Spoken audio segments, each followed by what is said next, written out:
Nerve supply of the breast. Breast is a very sensitive tissue. Lateral and anterior cutaneous branches of 2nd to 6th intercostal nerve. Like the intercostal arteries in the ribs or intercostal space, we have intercostal nerves. So intercostal nerves are supplying where? 2nd to 6th. And you remember 2nd to 6th is the location of the breast. So easy to remember. 2nd to 6th intercostal nerves, these supply with sensory fibers to the skin and autonomic fibers to the smooth muscles, blood vessels and glands in the breast. Am I clear? Yes. Good. This is a very important topic. Lymphatic drainage of breast. Why? Of course, the breast cancer is a very common disorder, even in this region of the world. Number one, when there is any cancerous development, the draining lymph nodes are also involved. So sometimes we have to investigate. Remember one thing, till Yawm al-Qiyamah. Whenever you are examining the breast in any clinical settings, you should examine the axilla, because the draining lymph nodes are mostly in the axilla, and I will show you how they are. Okay? So, this is number one. Number two, there is some drainage of one breast. Some lymphatics are crossing the midline and they are draining to the other breast. So, always don't examine the involved breast only, involve both the breast and both the axilla. Keep it in your mind till Yawm al-Qiyamah. Don't forget it. Okay? Okay. What are the lymphatics? We have two type of groups, superficial lymphatics and deep lymphatics. Superficial, subcutaneous plexus under the skin. That's the subcutaneous, that's the skin. Subareolar plexus below the areola and nipple. Deep, interlobular between the lobes and retromammary on behind of the gland. This is the way lymphatics are there. Where the lymphatics are draining. Let's see this picture. Okay, even before that, let's see this picture. Even before that, let's see this picture. Or let me draw a picture here. This is a breast. This is sternum. This is a breast. This is areola. This is nipple. Clear? Yeah. Now, let us divide the breast clinically into 4 compartments.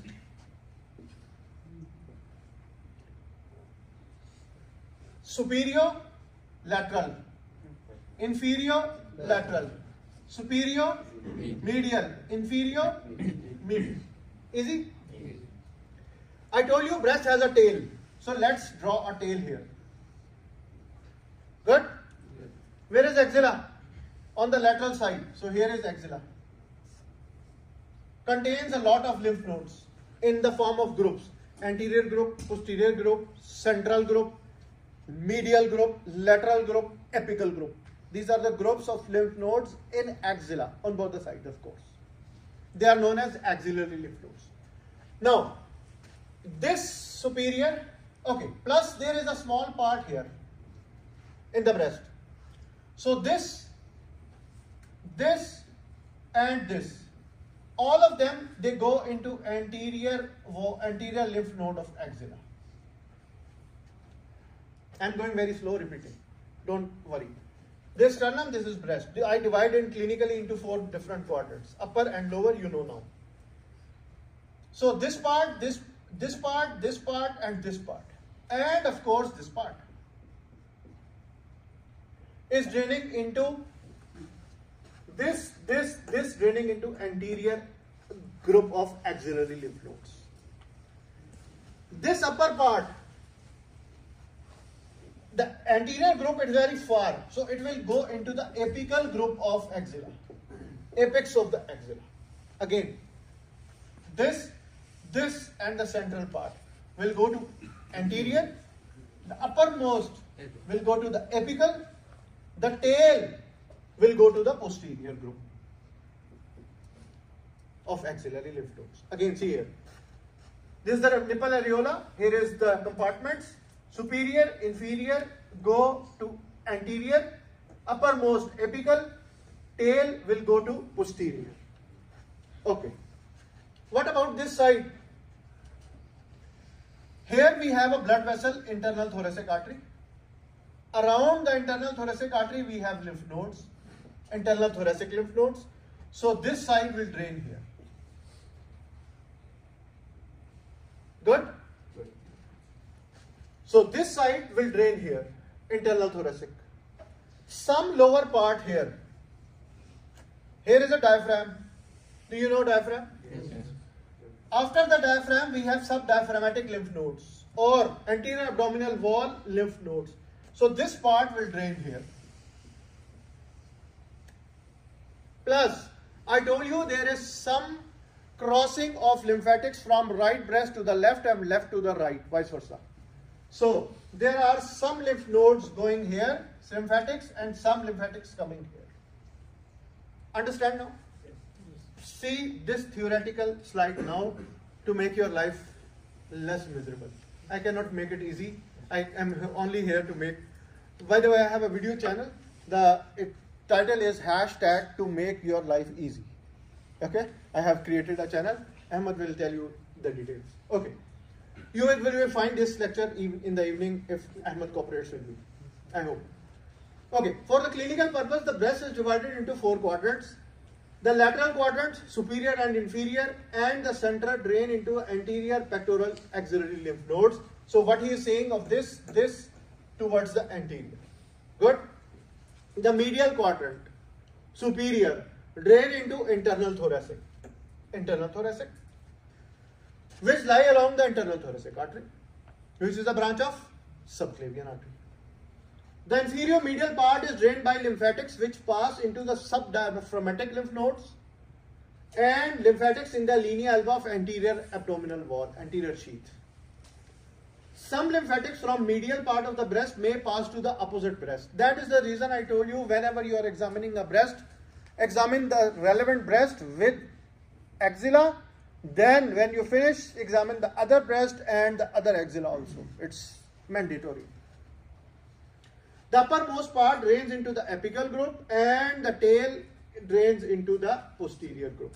I hope this picture will make your life easy. And here is all the description, and this is a conceptual picture. I draw my hand, and this is how it is, I hope, understandable. Yes? So the medial one, drainage is only from the radial one. Because you say it's changing over this. See here. The medial quadrant, the superior, drain into internal thoracic. So medial, superior one, internal thoracic. This one, usually down in the diaphragmatic. And with another breast you say it's changing. Yes, there are some lymphatics exchanging here and exchanging here from all the medial side. Understand? Good. These pictures are clear? Okay. As a rule, 75% of the lymphatics is in the axillary lymph nodes, 20% is in the internal mammary lymph nodes, and 5% is in the posterior intercostal from the tail of the breast. Am I clear? Good. Applied anatomy, why we are giving so much stress to the breast. The breast is a common site of carcinoma. I'm sorry for this spelling mistake, it's typo error. The breast is a common site of carcinoma and abscess formation. What is abscess? Pus, sadid is abscess. When there is an infection, it is located, it's loculated, it's accumulation of damaged WBCs and others. This will make the damaged tissue, also necrotic tissue, which will make abscess. Since breast is a soft tissue composed of fat, the abscess formation rate is higher as any other areas. Remember, whenever there is subcutaneous fat more in any area of the body, there is more abscess formation because it's easy for the bacteria to eat up the fatty areas and necrose them. So, any incision of the breast must be done radially. What does it mean? It means this thing. If I have to cut, if there is an abscess here, so I should not cut like this because it will cut many of the ducts. So I will have an incision like this. If I have an abscess here, I have incision like this, not an incision like this. So this is known as radial incision. So we should always give radial incision to breast in case of drainage of any abscess. Clear? Yes. Cancer cells can pass across communicating lymph vessels to the opposite side, to the liver, and drop into the pelvis also. So here and the subdiaphragmatic they can go. In cancer breast, the fibrous septa of the breast suspensory ligament of Cooper. I told you it's a suspensory ligament which is attached behind on the pectoral fascia. When there is a breast cancer, it can have contraction, retraction of this, and since there are multiple of them, you can find this type of shape skin of the breast. This is known as, in French, peau d'orange or orange-like peel, you can say, orange peel appearance. This is a very typical of breast cancer. Sometimes it is associated with retraction of nipple. When I say retraction of nipple means this is a normal protruding nipple. So it is going inside back, like see in this picture or in this picture. The nipple is going back. Retracted nipple is a bad sign. Peau d'orange is a bad sign for. Okay. If the submammary space is infiltrated by malignancy, it leads to fixation of the breast. I told you there is a retromammary space. The purpose of this space is free movement of the breast. If that is involved, the breast becomes fixed. So this is another sign of abnormalities. The opposite breast and its axillary lymph node must be examined. I told you many times. Why? Because of exchange of some lymphatics on the medial side. Mastectomy is the procedure is called removal of the breast for cancers or something. This is known as mastectomy. What is radical mastectomy? The breast along with the draining lymph nodes and the pectoralis major muscle, if they are removed, this condition is known as radical mastectomy. Am I clear? Any queries up till now? Okay. These are some of the abnormal situations in the breast you can find sometime. Lump may be benign or malignant. They are mostly on the lateral quadrants, upper or lower, usually upper. So this is the most important. Skin dimpling, change of the skin texture, change in how the nipple looks like, protruded or giving some bad secretions, yellowish or reddish hemorrhagic, or we can have peau d'orange or the orange peel appearance. This is a picture to show you how the breast abscess usually looks like. It's usually shiny, protruded, red, hot on examination, and this is how it looks like. Where I should give incision, like this? No. Like this? Yes.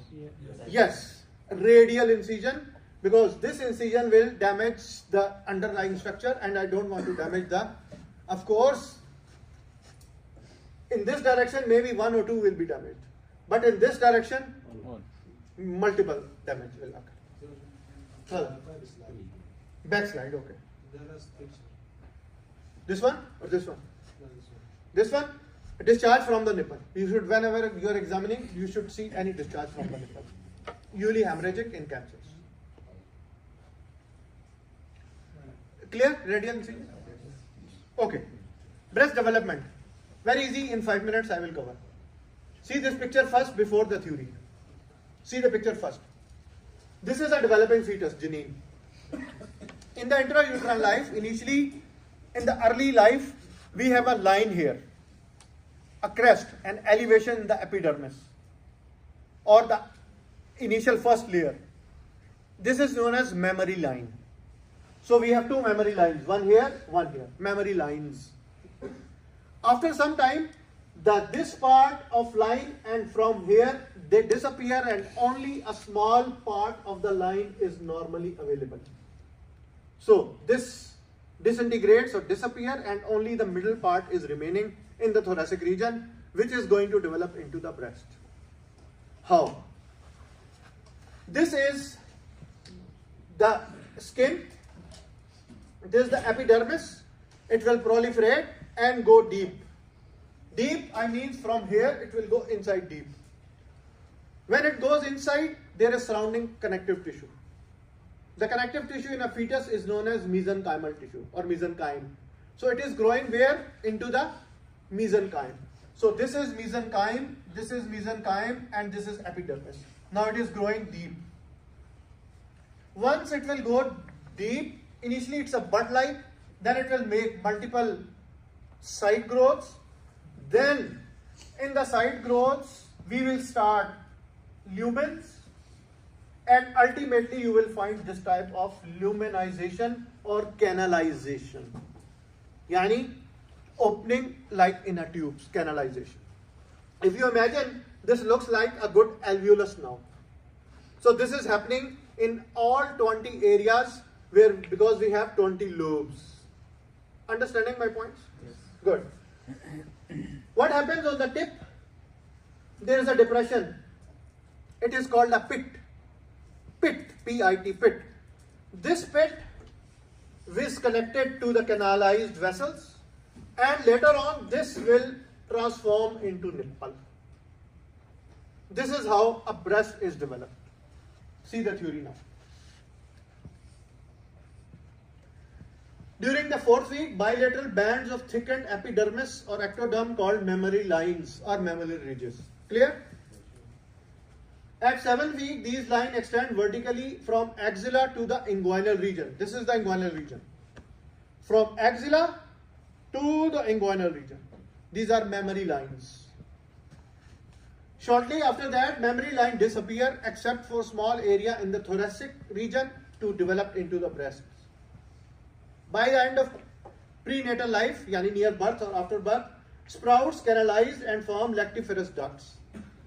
At birth, the lactiferous duct have no alveoli, therefore no secretory apparatus. Shortly after birth, the pit, I told you the pit, the depression, will transform into nipple by proliferation of underlying mesenchymal tissue, the connective tissue. Mesenchyme yani the connective tissue of the fetus. At puberty, the increased concentration of estrogen and progesterone hormones stimulates branching and form ducts from the alveoli. Am I clear now? Yes. Good. So this is how we have development of the breasts. When it starts, 4th week. When there is a line formation, nearly 4th or 5th week. At 7, this is localized. And after that, it is the development, especially the canalization, pit formation, and after the pit, the nipple formation. Clear? Congenital anomalies of the breast. What are the possible things? Polymastia. Poly, many. Mastia, breast. Many breasts.